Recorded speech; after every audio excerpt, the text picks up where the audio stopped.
The night Michael said he wanted to quit, I had no idea I was standing at the moment where, with one wrong nod, a world legend might never have existed. October 12th, 1967, Gary, Indiana.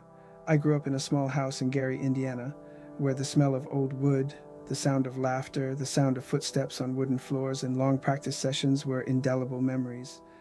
But amidst all that mundaneness, I always sensed something unusual was forming, something that belonged to Michael, the little brother with the bright eyes that seemed to always look deep into the world. I realized very early that he was different from any of us. When we sang for fun, he sang as if the biggest stage on the planet was opening up before us. As we practiced a few simple moves, it began to develop subtle details that no normal 9-year-old would have thought of. That talent was both a gift and an invisible responsibility, but people usually only saw the light. I, Jackie the oldest, witnessed the dark side behind that light from the very beginning. The pressure wasn't something that suddenly appeared as Michael grew up. It started when he was just 6 or 7. The intensity of practice in our house wasn't child's play.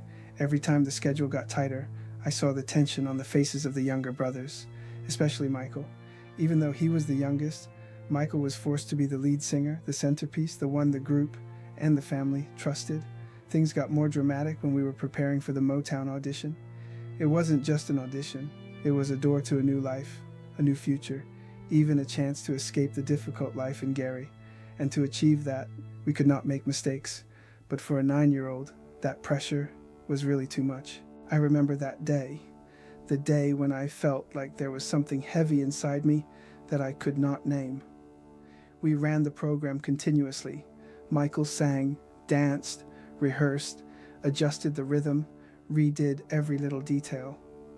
At that time, everyone thought he was as strong as a whirlwind, sweeping away all limits. No one saw the fatigue creeping into his eyes. No one saw that his little hands sometimes trembled between short pauses. Only his brother could see it. That evening, when we returned to the hotel after a day of practicing and running the program, I felt Michael was quieter than usual. He did not hum, did not dance spontaneously like usual. He just walked silently, his small shoulders slumped, his eyes no longer shining with determination as they usually did. I followed him, watching every little movement.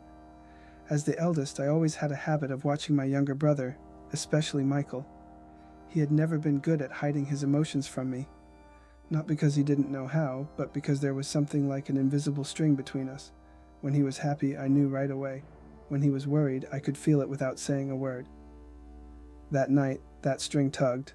Michael entered the room first. I followed. The hotel's dim yellow light fell on the carpet, creating a space so quiet that I could hear his rapid breathing. I closed the door, and before I could ask, Michael turned. His eyes, the eyes that had once amazed audiences in Gary, Chicago, and New York, were now dim. No longer bright, no longer eager, only tiredness and fear. Jackie. He called my name, his voice so low that I had to step closer to hear it clearly. I crouched down to his eye level. He swallowed, took a deep breath, and then said in a trembling voice that I still remember as if it were yesterday, "Jackie, I'm not sure I can do this anymore." That moment froze me. I'd seen Michael worried, seen him angry, seen him fumble with a difficult dance move. But I'd never seen Michael so scared. Not the kind of fear of the dark or imaginary monsters that children have. This was the kind of fear of someone who felt the burden was too great for his shoulders, even if it belonged to a 9-year-old. I could hear my heart pounding in my chest, because I knew all too well what those words meant. If Michael really gave up, everything would collapse. Not just the plan, not just the dream, but also the hope that the family clung to for so many years. But even knowing that, the first thing I felt was pity for my brother. Not the star, not the pop phenomenon, not the golden voice. It was just Michael, my youngest brother, standing before me, burdened with the sadness of someone who had never breathed like a normal child. The pale yellow light shining on his face made everything even more blurry, like a scene in a movie. The small room, the two brothers standing opposite each other outside the window was the deep night, and between us was an unavoidable truth. Michael was on the verge of giving up, and I, Jackie, had to face it. I had to say something. I had to do something. I had to hold my brother back. But at that moment, I didn't know what to do. I only know that that night was the night I first saw the family star, the star the world would later know. shake as if it were about to burst. And I swear, no matter how many years have passed, I will never forget that image. The moment Michael said that, "Yeah, Jackie, I think I want to stop," the room seemed to collapse. I stood there for a few seconds, my thoughts caught between two layers of emotions. One part of me wanted to hold her and say, "It's okay, you're just a kid, you have a right to be tired." But the other part, the responsible part of me, the part that knew we were on the brink of deciding our lives, screamed that if Michael let go tonight, the whole group's future would be turned upside down. I took a deep breath, trying to keep my voice calm, but Michael looked at me with eyes so full of worry that the words in my throat became difficult to get out. "You said, you want to stop? You mean today, or?" I hesitated, afraid of my own question. Michael lowered his head, his small hands clenching the hem of his shirt. "I don't know. I just feel like I can't do anything right. I'm so tired, Jackie." I felt my heart drop. A wave of emotions surged through me, worry, pity, and a little panic. Not because I was afraid Michael would give up, but because I knew that tired for another 9-year-old was not the same as tired for Michael. For him, tired always came with a sense of guilt for fear of disappointing us. I walked over, kneeling down to his level. I didn't want to look down on him. I wanted him to see me as a support, not another burden. "Michael, look at me." He looked up, his eyes red. "Oh my heart clenched. "I know you're tired. I've seen you tired all day, but you're so much better than you think. Tomorrow's show is important, but not as important as you." Michael let out a long breath as if my words weren't enough to lift him from the depths of his emotions. And I understand, sometimes fatigue doesn't need a clear reason. It just hits, especially the night before a big show. "Jackie," he called my name again, his voice hoarse with emotion. "I'm just afraid of disappointing everyone. I'm afraid of going on stage and not being good enough." That brought back so many memories. The times Michael practiced late into the night. The times he asked me, "Jackie, can I sing like that?" The times he tried to do everything perfectly even though he was just a kid. I reached up and put my hand on his shoulder. "Listen, my kid, you don't have to be perfect. You just have to be yourself.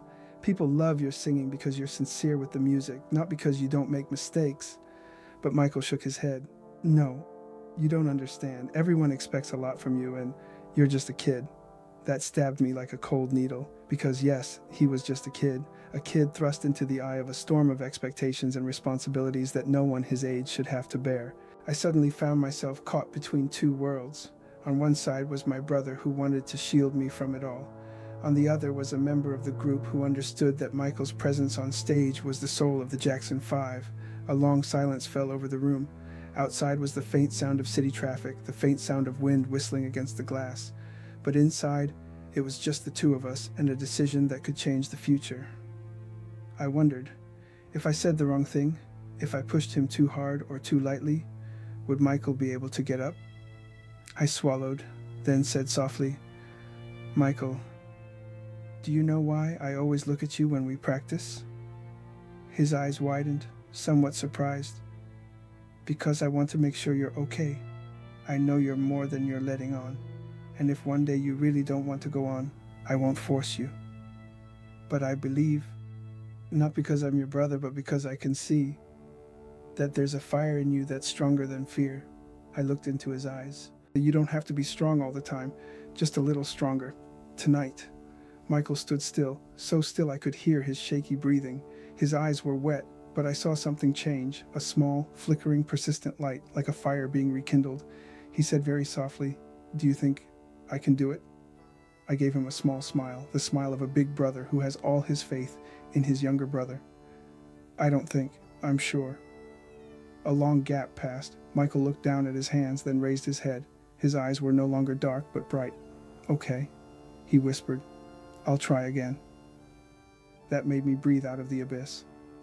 I hugged him, not too hard, enough to let him know he wasn't alone, and I whispered, "Thank you."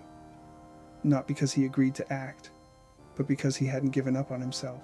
That night, when Michael got up to go practice a few moves, just to get his bearings, I knew I'd witnessed something more important than success.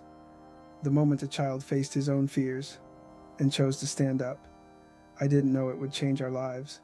But deep down, I felt something. The star I'd just seen trembling was about to shine brighter than ever. When Michael said, "I'll try again," It felt like the most magical thing I'd ever heard in my entire youth, but I didn't celebrate. Those words, to a 9-year-old experiencing the feeling of being torn apart from the inside, could be fragile, a thread that could snap with just a gentle tug. I stood up first, reaching out. "Come on, little Mike." He looked at my hand for a few seconds, then placed his little hand in it. I squeezed it gently. It was a strange connection. Not the connection between two members of a singing group, not the connection between colleagues. It was the most primal of connections.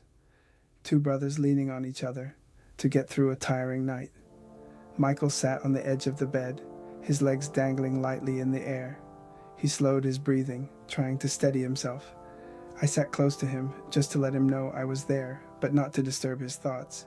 He needed time to untangle the knots in his heart. The room was so quiet I could hear the ticking of the clock. The yellow light on Michael's face made me see every little movement.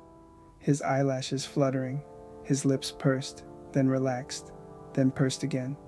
I didn't push. I didn't press. I just sat there, a steady presence that I hoped would help him. Then suddenly Michael whispered, "Jackie, do you think it's okay for me to sing that song tomorrow night?" I turned to look at him, my eyebrows raised slightly.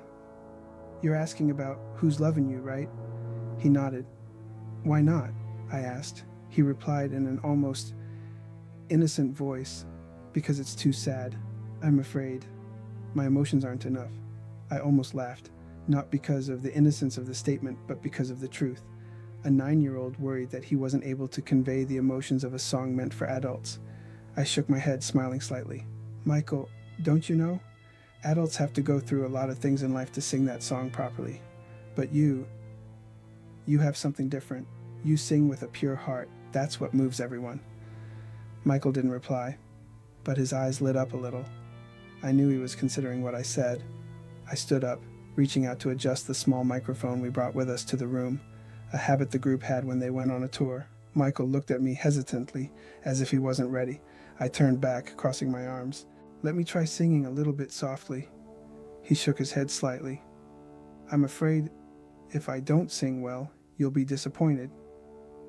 I walked over and put my hand on his shoulder. "I don't need a perfect performance in this room. I just need to know that you won't give up." Michael hesitated for a few seconds, then stood up. He took a deep breath, like a musician about to play the first note of an important performance. Then he reached for the microphone.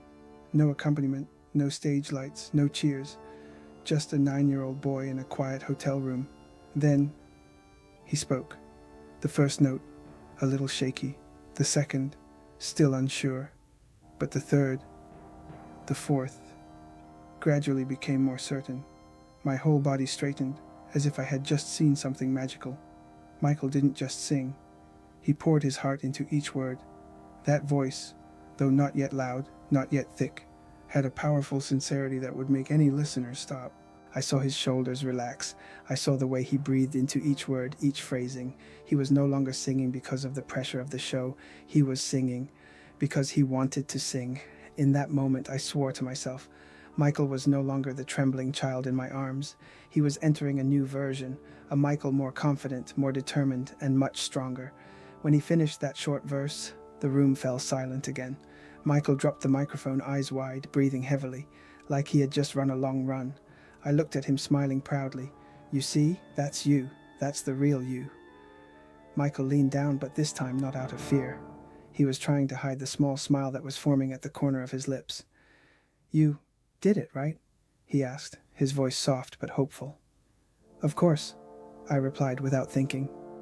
"And tomorrow night, I'll do even better." Michael sat down on the bed, swinging his legs, more cheerful than before. He took a deep breath, not as heavy as before. Then he said, "Jackie, thank you. If it weren't for you tonight, I wouldn't have dared to try again." I sat next to him. "You're a stand-up guy, Michael. I'm just reminding you that you're stronger than you think." He nodded slowly, and at that moment, I could feel a small fire burning inside him. Not a bright, explosive fire, but a warm, steady, smoldering light, a light of determination. I knew that tomorrow would be tough. The stage was still big, the show was still stressful, but Michael was no longer facing his own fears. And more importantly, he had faced his own fears and won. That night I turned off the lights when Michael lay down, closed his eyes, and slept with a more peaceful expression than usual. Then I looked out the window where the city lights reflected on the glass. I felt it clearly. The little flame inside Michael was lit again. And once lit, nothing could put it out. The morning after that fateful night, I woke up early. Usually Michael was the first one up, running around the room, humming a song as if his voice were the group's alarm clock. But this morning, it was not so. The room was so quiet that I could hear the sound of cars from the street below. I turned my head to Michael's bed. He lay on his side, face pressed into the pillow, his small body curled up like an exhausted kitten. Watching him sleep, I remembered what she had said last night, and I wondered, would he wake up with some of the light I saw in his eyes last night, or would fear cover him like a heavy blanket? I didn't want to guess. I just waited. After a while, Michael began to stir. He rubbed his eyes, looked around the room, and saw me sitting against the headboard. He blinked a few times, the sleepiness slowly turning to awareness. "Good morning, Jackie," he said in a hoarse voice. I smiled. "Good morning, little Mike. Did you sleep well?" He didn't answer right away. He looked at me for a moment, then, as if remembering everything from last night, his expression changed, still a little embarrassed, but somehow calmer. "I'm fine." Just 2 short words, but I knew they weren't just words. His voice was firmer. I breathed a sigh of relief. That morning we rehearsed a few songs in the room before going to the venue.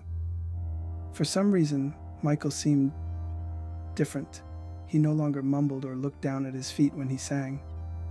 He looked up, looking straight at us when he sang. His voice was still a child's voice, but it had a brightness, the kind of brightness that only experienced performers have. I recognized it right away. He wasn't just fine, as he said. He was picking up speed. Tito was the second to notice, as Michael adjusted the opening riff of "I Want You Back" in a very natural way. Marlon looked at me, raising his eyebrows like, "Did he really just do that?" Jermaine laughed, patting Michael on the shoulder. The scene made me feel relieved. No one talked about last night. No one mentioned Michael almost giving up. We let it pass as a brotherly secret, buried within the 4 walls of our hotel room. But I knew we all felt the change. At noon we arrived at the venue, a large room, bright white stage lights, technicians running back and forth. The atmosphere was completely different, more serious, more pressured, more spacious.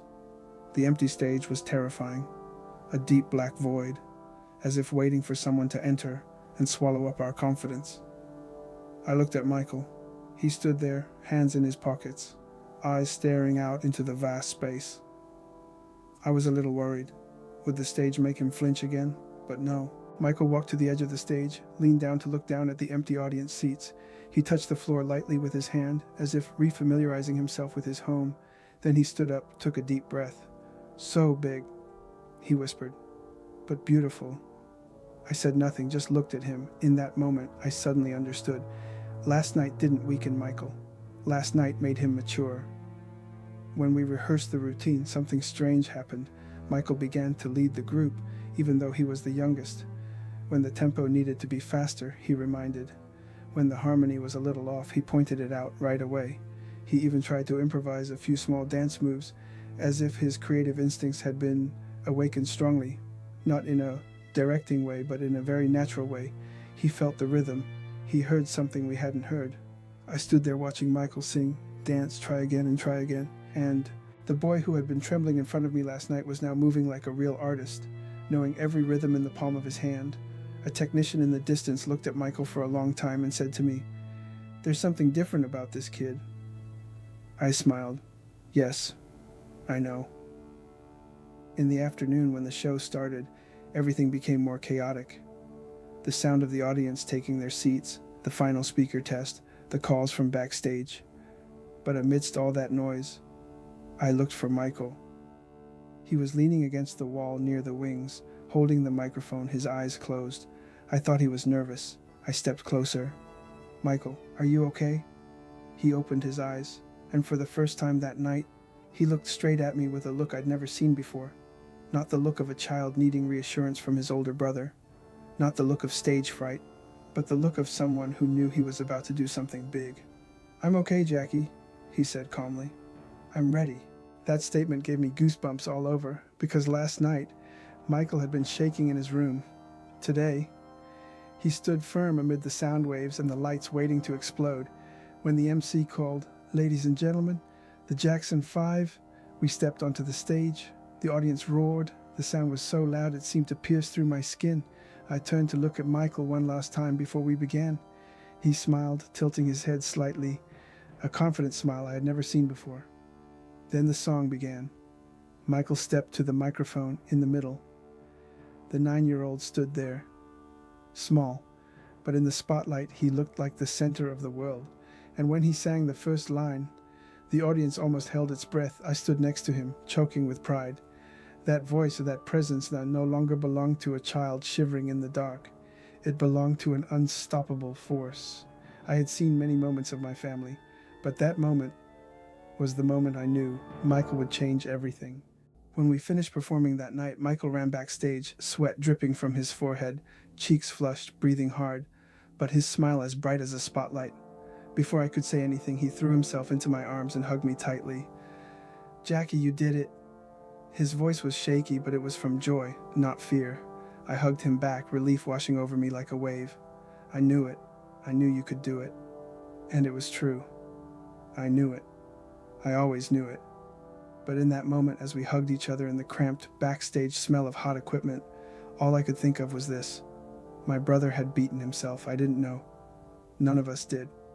But that night had opened a whole new door, a path that would not only lead my family to success, but would also lead the world into an era of music that had never been seen before. After the show, as we got in the car to return to the hotel, Michael sat next to me, his head resting lightly on my shoulder. He was tired, but not exhausted.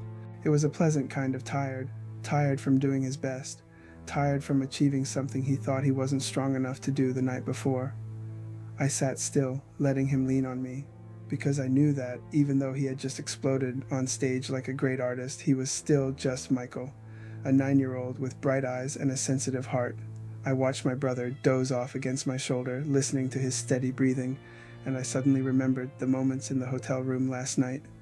His eyes were brimming with tears. His voice was trembling. The words, "I want to stop," made me feel disappointed. The feeling of helplessness as he watched his brother struggling with a fatigue he didn't know how to share with anyone. If Michael had decided to give up that night, would things still be the same?